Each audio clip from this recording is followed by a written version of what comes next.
Let's take a look at the unintended and unpredictable consequences of a programming environment that's both moldable and live, and enables programmers to deal with programming artifacts in an empowering and natural way.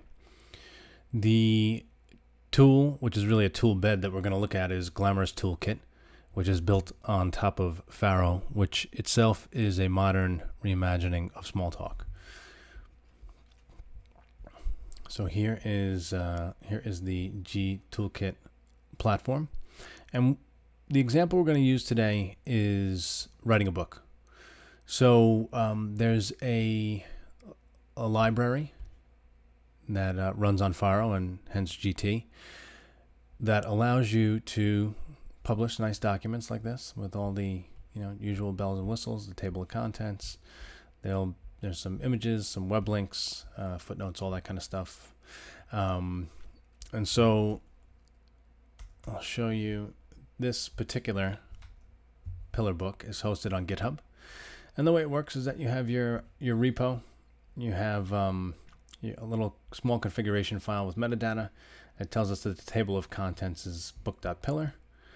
And we can look here and see the table of contents. And so this just tells you each of these pillar files will be rendered in order. These two are commented actually, to make this nice PDF document. Also exportable to HTML, latex. A lot of stuff built in. So if we go into the chapters, we'll see these individual chapters. So now if we just pick one at random, we'll see the raw pillar markup. So if if you're really familiar with pillar markup, which I'm not, no problem, right? You can probably, even though it might not be that fun, imagine in your mind that these two exclamation points is a second level header, just like you would do with Markdown. Two pound signs. Here's a web link. This is actually going to render an image inline. So you can, just in the GitHub web editor, edit like this. Now, I'm like I said, I'm not really familiar with the pillar markup. So what I was doing was one of two things. There's actually a combination. I would flip back and forth between the rendered document, which is a real pain because you have to keep syncing your position. Or what I would do is I'd just find myself avoiding editing the markup because I was really just doing some copy editing. So I would try not to touch it because I just couldn't remember if the single quote was italic or bold or what have you. So let's look at how GT can help us with our problem. So we're just going to clone this locally here. So we're going to do a git clone. Okay. And now we're going to, instead of dealing with it through the terminal, we're actually going to look at it through Pillar and see how that enables us to. Now, obviously, I mean, you could, do the same thing that we just did in the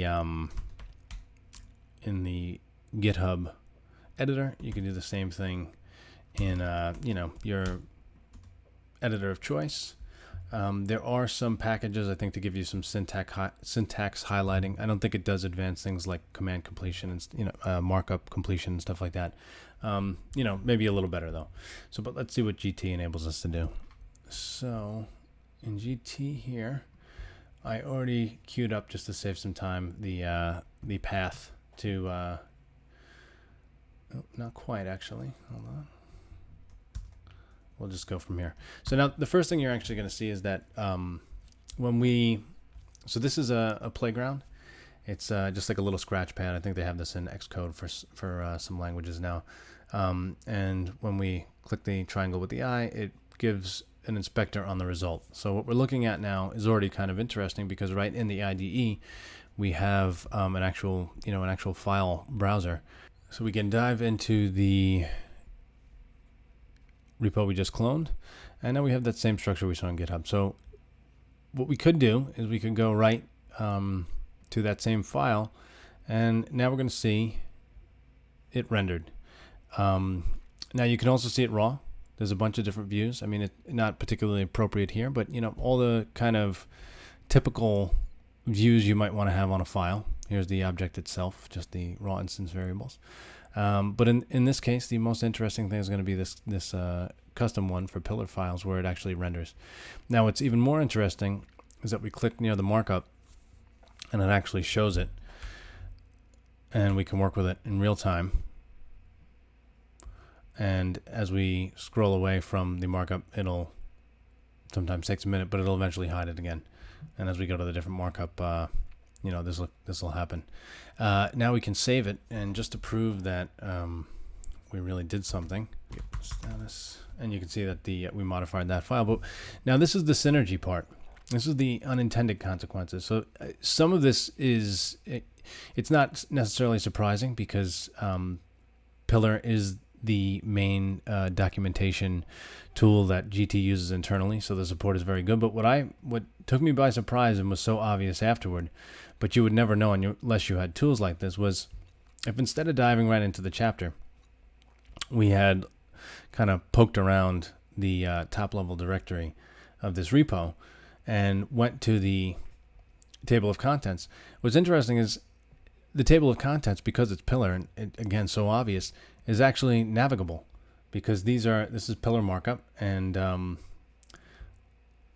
GT understands it. So we can actually not only edit each of these chapters with live markup, but we can actually navigate through the chapters as well through the table of contents. Plus, we have the additional benefit, which we could be useful as when we're editing, of seeing these are comments here. So we have the additional benefit of seeing the metadata. These two chapters are commented out. So this is just one small example of how having live moldable tools create surprising new ways to deal with programming artifacts. Hope you enjoyed it.